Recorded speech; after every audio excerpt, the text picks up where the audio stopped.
حساب کتاب آپ کے پاس آیا ہے تو اب آپ الرٹ ہو جائیے کہ 1 روپیہ بھی غلط نہیں کرنا ہے. کہیں قرآن میں جو فرمایا کہ وہ بھڑکتی ہوئی آگ میں جائیں گے ان بدنصیبوں میں میں شامل نہ ہو جاؤں. تفسیر قرآن نور العرفان میں کیا ہے؟ جب میت کے یتیم وارث ہوں تو مال مشترک میں اس کی فاتحہ تیجا وغیرہ حرام ہے کہ اس میں یتیم کا حق شامل ہے، بلکہ پہلے تقسیم کرو پھر کوئی بالغ وارث اپنے حصے سے یہ سارے کام کرے، ورنہ جو بھی کھائے گا دوزخ کی آگ کھائے گا، قیامت میں اس کے منہ سے دھواں نکلے گا.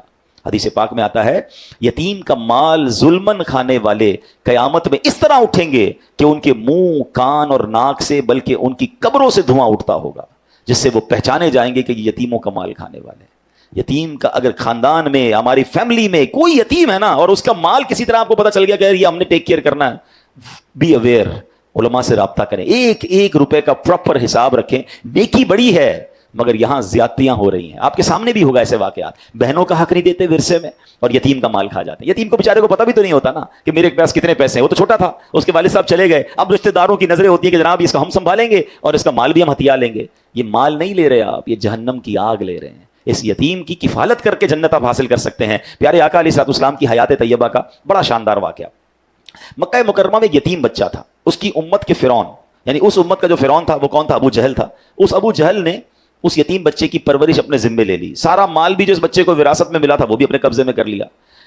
اب چاہیے تو یہ تھا کہ ابو جہل اس کی اچھی دیکھ بھال کرتا، مگر اس بدبخت نے جس کے دل میں حرص و ہوس بھری ہوئی تھی یتیم کی پرورش کرنے کی بجائے اس کے مال پر قبضہ کر لیا.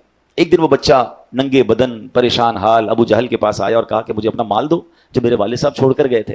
اس بدبخت نے اس یتیم کو دھکے دے کر اپنے گھر سے نکال دیا.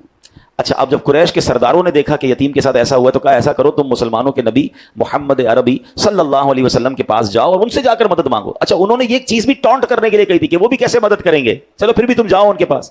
وہ پیارے آقا علیہ الصلوۃ والسلام کے پاس آیا. اب نبی پاک سبحان اللہ وہ تو سب کے مددگار ہیں، غم و رنج و علم اور سب بلاؤں کا مداوا ہو، اگر وہ گیسوؤں والا میرا دلدار ہو جائے، اشارہ پائے تو ڈوبا ہوا سورج برآمد ہو، اٹھے انگلی تو مہ دو بلکہ 2 4 ہو جائے.